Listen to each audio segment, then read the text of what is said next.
Hello, this is John Noble, and you're watching Arkham Insider.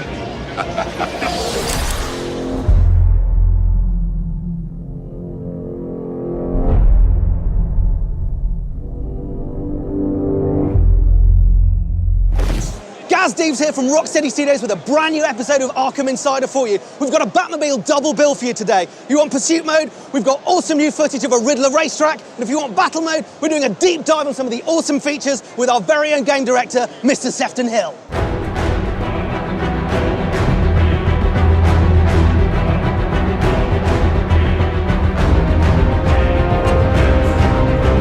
Why don't you tell us why you chose Harley Quinn for your costume? I just love her character. She's a lovable rogue, and she appeals to so many people on so many different levels. She's fun, she's bubbly, she's energetic, and she likes Mr. J. We promised you a battle mode deep dive, and here we are in front of the Batmobile with Rocksteady's very own game director, Mr. Sefton Hill. Sefton, what inspired you to add the Batmobile to the Arkham series?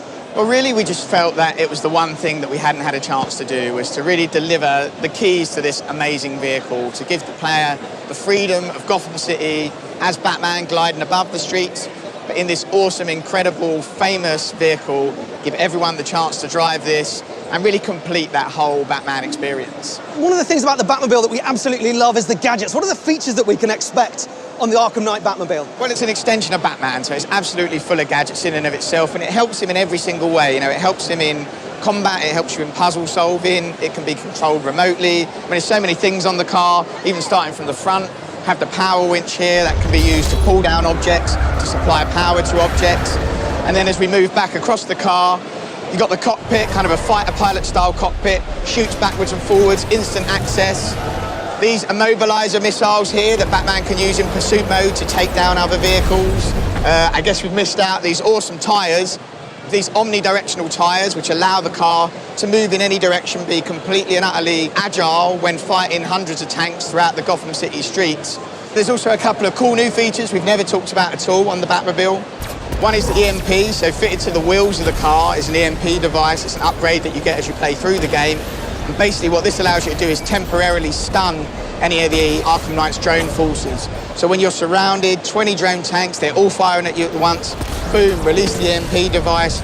It will frazzle their attacks for a short period of time. It will fly, incoming missiles will get thrown and miss you.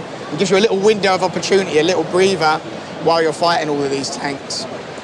And secondly, on top of the turret there, you can just see it right on top of the turret, is what we call the drone virus. So Batman and Lucius Fox actually has developed this technology which allows him to hack into drones and flip them. It basically corrupts their friend or foe targeting device and they'll start attacking their own drones.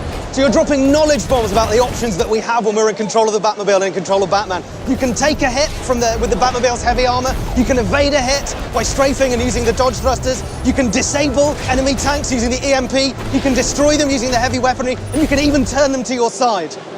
That's right, yeah. I mean, if you look at it, this is one car. I mean, it's one car versus an army. So this has to be the most badass car you've ever seen, because you are literally taking on thousands of troops, hundreds of tanks, hundreds of drone forces. So this is all that stands between Gotham being completely taken over and Batman protecting his city. Well, Batman's only got one car, but one car is all he needs. Sefton, thanks so much for giving us this deep dive on battle mode. Let's throw across to Dax on the world's most comfortable couch, who's going to show you pursuit mode and a brand new Riddler racetrack. Right on, we are back on the world's most comfortable couch, and we are going deep underground Gotham City, and we're going to look at the threat that Riddler poses in Batman Arkham Knight. I'm joined by Adam and Jody. Adam, you're the designer of these Riddler challenges. We were talking to Ian Ball the other day, and he said these Riddler racetracks are really going to push the Batmobile to its absolute limit, but it's a lot more than that, isn't it? Yeah, they're more than a racetrack. They're more a puzzle. They're a racetrack and a puzzle combined. It's Riddler testing Batman's intelligence, trying to prove that he's more intelligent. And he's testing the Batmobile to its limits. He's trying to test all the abilities. He's trying to prove that he's the superior person. Classic Riddler work. Talk is cheap. Let's have a look at it in action. So we've got 3 circuits, and as you said, there's sort of an intellectual challenge going on here. Talk us through that. Well, you can control these coloured doors and these coloured walkways, and you can put platforms out in front of yourself. They alternate, so every time you press the button, you're in complete control. Jodie, how, as the environmental artist on this, do you create an environment that feels very authentic to the Riddler? Well, I think the challenge was that... Dude, you were driving up on the wall! Sorry, Jodie, carry on. So unfair. I think the challenge was that they were these massive tracks, and you do the loop-the-loops and you drive up the wall. Yeah, it's right really on. cool. And we also need like crazy hazards as well for Riddler to take out the Batmobile in. So we took it into these big underground caves, and they're all based around Gotham water. So there's dams, there's crazy sewer pipes and everything. And then he's come in and he's bolted on all his Riddler craziness, and there's a lot of like robots lying around that have helped him do it. And Right on, Jodie. What are your driving skills like that? Okay. Take the wheel, take the wheel. So Adam, give us some tips. I mean, you created this. This came out of your brain. When gamers get their hands on Batman Arkham Knight, what should they be really thinking about when they're taking on Riddler's challenges? Well, they want to use a combination of the drift and the boost. So the boost obviously gives you extra speed. You can use that down the straights to get faster times. You can drift around the corners like Jodie's doing. John, that was awesome. So it's just using those two things, and the Batmobile has a few more abilities we've not mentioned, but it's using those as well. Going straight up onto the wall here to avoid the floor exploding beneath. Yep. Just things like that. And these challenges are getting more and more difficult with each lap, right? Yes, they change each lap, so the layout changes, more and more blocks become available for you to use. It's Riddler getting more and more sadistic with each lap, trying to take you out. Good work, Jodie. Sweet work. And the Batmobile hits insane speeds, right? I mean, so this has got to be massive. Sweet finish, Jodie. Like, what sort of a footprint do they take up?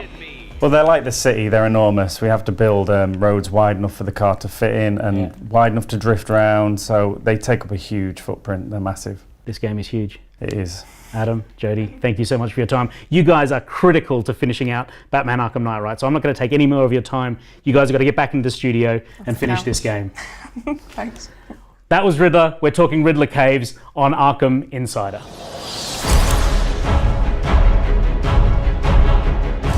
It wouldn't be an episode of Arkham Insider without us taking your burning questions straight from the community. This week we've taken them from the hashtag #AskArkham, as well as from people who directly contacted Sefton via Twitter at SeftonHill. First question comes from CJ Matrellis, who asks, is it true that the game has in-game cutscenes, so our costume choices will carry over into cutscenes?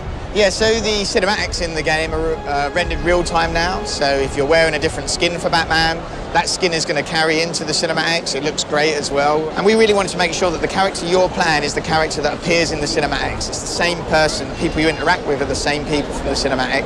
So yeah, the skins you wear, the characters you play, no loading screens as you play through the whole game. You can play from the start of the game to the end of the game. You won't see any loading screens. That's all a really big, important thing for us.